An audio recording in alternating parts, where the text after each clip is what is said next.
이명박 전 대통령과 관련된 여러 건의 검찰 수사가 지금 진행되고 있습니다. 다스, BBK, 게다가 이번에는 국정원의 특수활동비 의혹까지 추가가 되고 있죠. 자, 원조 MB 저격수 하면 바로 이분입니다. 박영선 의원인데요. 지금의 형국을 어떻게 바라보고 있을까요? 게다가 요즘 서울시장 출마 의지를 다지면서 지방선거를 준비하고 있기도 하죠. 그래서 오늘 스튜디오에 직접 좀 초대했습니다. 어서 오십시오. 네, 안녕하세요. 많이 바쁘시죠, 요즘? 네, 조금 서울 시민들과 만나는 그런 그러니까요. 행사가 많아서요. 네. 서울시장 얘기는 좀 이따 하고요. 예. 제가 얘기한 것처럼 지금 여러 건의 수사가 동시 진행 중입니다. 맞습니다. 그죠? 예. 원조 BBK 저격수 맞죠?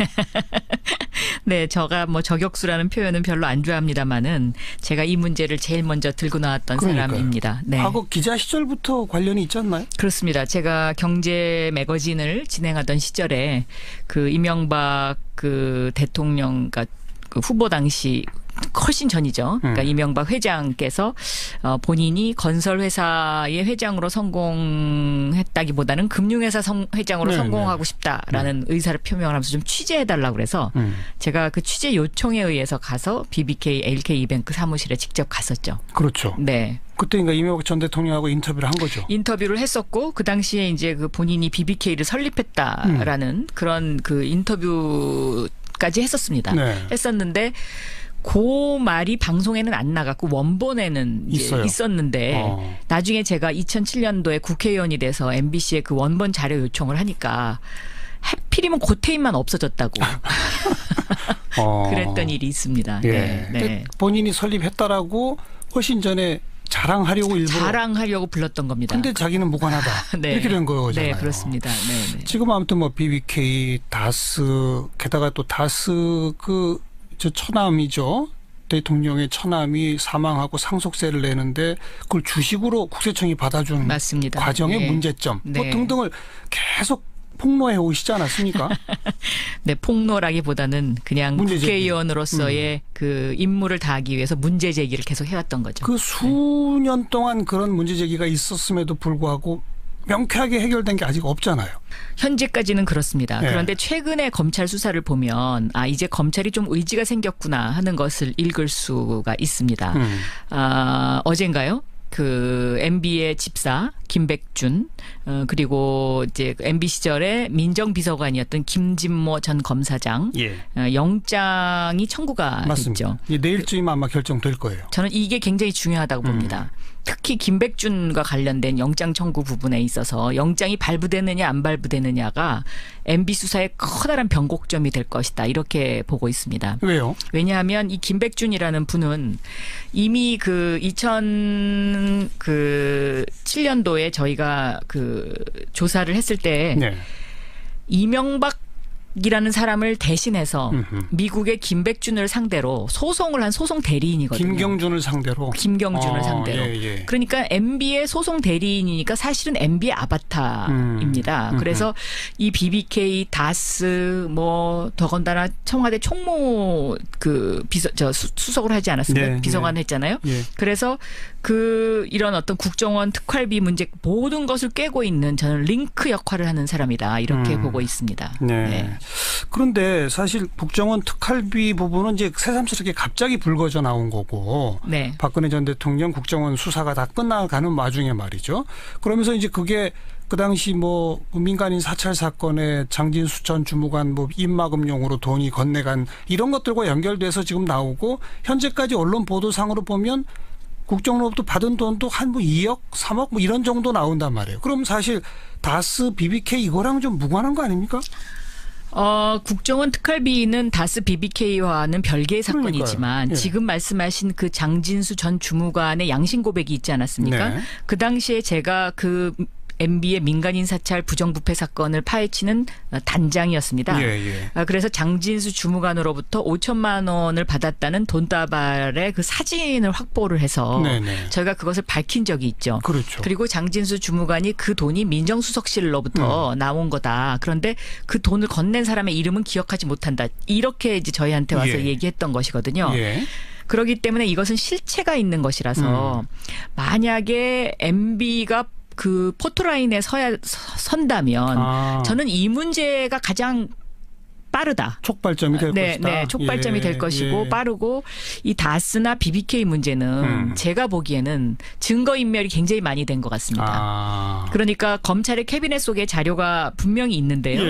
그 검찰 캐비넷 속에 있는 자료도 그 전체로 봤을 때는 한 절반 정도일 것이다라고 제가 추측을 하고 있는데 이 자료도 지금 보면 정호영 특검은 넘겼다 임채진 검찰총장은 못 받았다 그러고 지금 이러고 있지 않습니까? 그럼 그것이 의미하는 것이 무엇입니까? 결국은 자료가 증발됐다는 것이죠. 근데 공소시효는 얼마 안 남았고요. 그러니까 국정원 특활비가 물론 액수나 이런 것은 좀 작을지 모르지만 이명박 전 대통령을 포토라인에 세우는 일종의 방아쇠가 될 수 있다. 저는 그렇게 봅니다. 왜냐하면 박근혜 전 대통령의 케이스와 너무나 똑같기 때문에 누구는 감옥 가고 누구는 봐주고 이럴 수가 없지 않습니까? 그 방금 언급하셨으니까 정호영 전 특검이 새삼스럽게 지난 주말에 이 기자회견을 했어요. 그건 왜 했다고 보십니까? 저는 그분이 이제 와서 검찰 수사를 받는다는 것에 대한 두려움이 있지 않았나 싶습니다. 네. 그래서 그분의 그 기자회견이 진실인지 아닌지 현재로서는 알 수가 없고요. 또 임채진 전 검찰총장도 본인은 받은 바 없다. 이렇게 해서 서로 발뺌을 하고 있는 상황이기 때문에 분명히 뭔가 자료는 있었던 것이고요. 비자금 120억에 대해서. 그러면 이 비자금 120억에 대한 그 자료가 어디로 가 있느냐. 이것이 이제 가장 관건이겠죠. 이제 정말 궁금한 건데요. 그 수년 동안 계속 문제 제기해 오신 거는 야당 의원 시절이었어요. 근데 지금 정권 잡고 벌써 6개월이 훌쩍 넘었습니다. 그렇죠? 검찰도 국세청도 이제는 문재인 정부가 임명한 사람들이 책임자예요. 그렇습니다. 그렇죠? 그러면 검찰 캐비닛을 싹 뒤졌더니 뭐뭐는 있고 뭐뭐는 없더라든지 국세청은 왜 그 다수 주식을 물납으로 받아줬는지 자료를 보니까 뭐뭐는 문제가 있더라든지 여태 왜 안 나옵니까? 국세청은 밝혔죠. 밝히긴. 그런데 이제 그것을 흔쾌히 밝힌 것이 아니고요.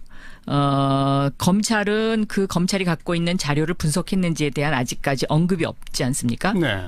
그래서 그런 부분에 있어서 좀 더 그 검찰의 수사 의지를 좀 독려할 필요가 있지 않나 그렇게 생각이 되고 또 제가 국회에서 이렇게 이제 그 질의답변을 하다 보면 MB 시절에 특혜를 받았던 그런 공무원들이 아직도 그 허리 라인을 계속 채우고 있거든요. 검찰 국세청에. 그렇습니다.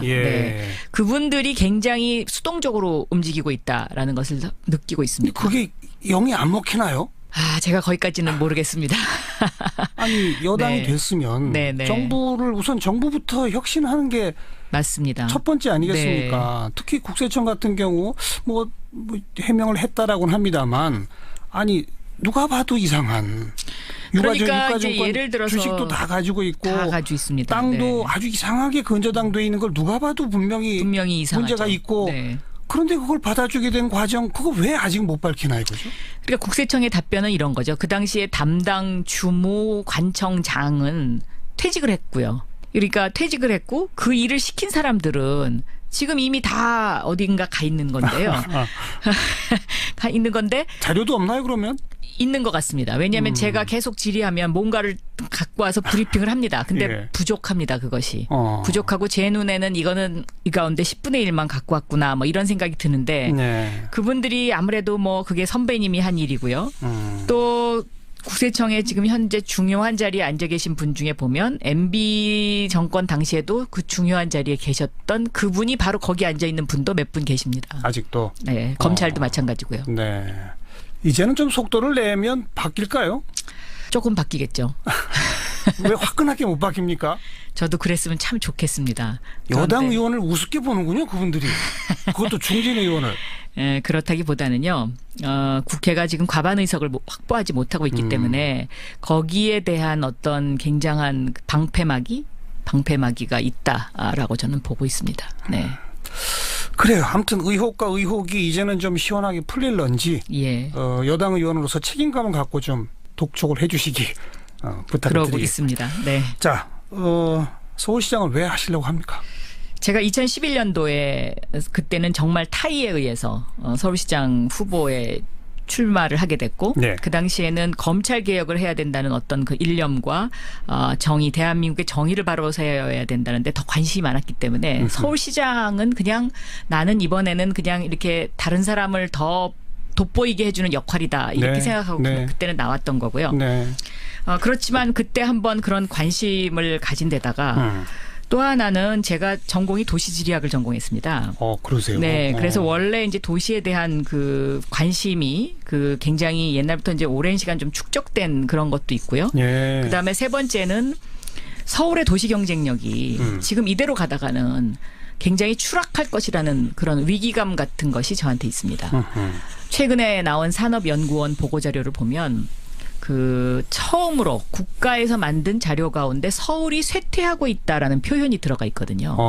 이거 굉장히 심각한 겁니다. 예, 그러니까 예.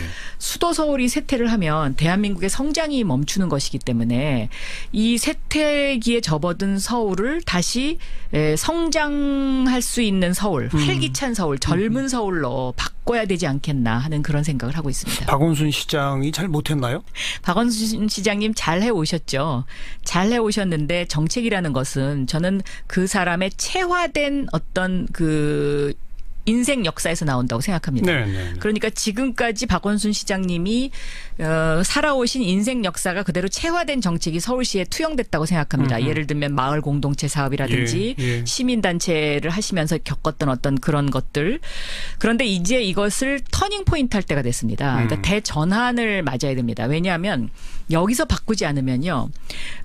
서울이 그 쇠퇴기에 접어드는 어떤 그것을 브레이크를 밟기가 힘들다. 저는 그렇게 보고 있습니다. 서울의 쇠퇴기를 멈추게 해야 됩니다. 이 멈추게 하려면 강력한 추진 엔진이 필요한데 그 강력한 추진 엔진을 만드는 것은 새로운 에너지고요. 새로운 사람이 해야 한다. 새로운 에너지는 곧 새로운 알겠습니다. 사람의 그런 어떤 정책이 필요하지 않나 그렇게 생각하고 있습니다. 마침 오늘이 그 미세먼지 저감 대책으로 서울시 대중교통 공짜로 출퇴근 시간을 네. 하는 첫날이라 네. 그 정책은 어떻게 보세요?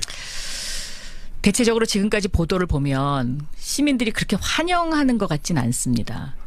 대중교통 이용하시는 분들은 좋아하는 것 같은데요. 뭐 일부 그러신 분들이 있을 수는 있지만 조금 전에 제가 요 방송에 오기 전에 본 연합뉴스는 서울 시민들이 굉장히 냉담했다.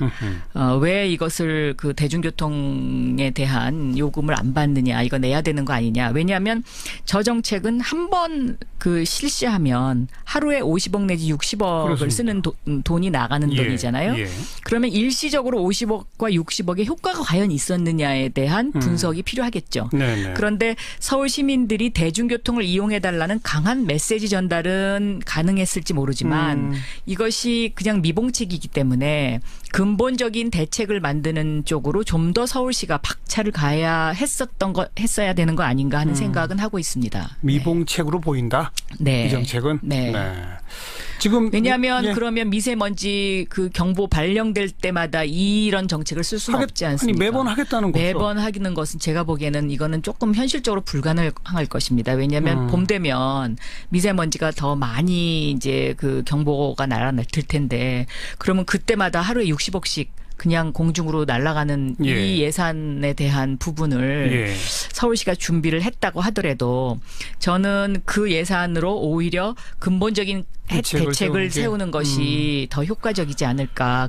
제가 최근에 이제 뭐 예를 들면 이런 미세먼지 그 공기 문제와 관련해서 도쿄라든가 런던이라든가 이렇게 가보면은요. 도쿄와 런던이 굉장히 그 공기 오염으로 굉장히 힘들었던 도시지 않습니까? 네, 그런데 꾸준한 노력으로 굉장히 많이 개선됐습니다. 근본적 대책을 세우면 되더라. 근본적 대책을 세우면 되고 특히 북경 같은 경우에요. 네네. 북경 같은 경우가 지금 완전히 미세먼지에서 파란 하늘을 볼 수 있는 북경 이게 요새 보도로 나오고 있지 않습니까? 네, 그렇기 때문에 저는 근본적 대책을 세워야 된다 이렇게 알겠습니다. 생각하고 있습니다.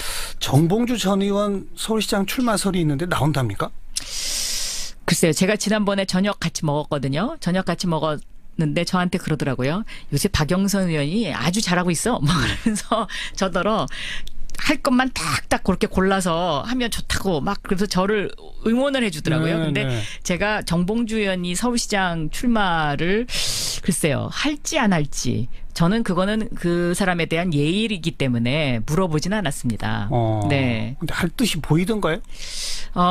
제가 보기에는요 관심도 있고 또 한편으로는 좀 반반인 거 아닌가 이런 생각을 했었습니다. 지금 네. 민주당에 거론되는 분이 뭐 민병두 의원? 네, 열심히 다니시죠. 네. 그럼 박원순 시장까지 4명 정도입니까? 뭐 더 늘어날 수도 있을 것 같고요. 네, 아직은 잘 모르겠습니다. 경선 구도도 복잡해지는군요. 그렇습니다. 1등 하시겠죠? 열심히 해서 반드시 해야죠. 네, 좋은 결과 있길 네. 기대하면서 지켜보겠습니다. 오늘 고맙습니다. 네, 감사합니다. 박영선 의원 함께 만났습니다.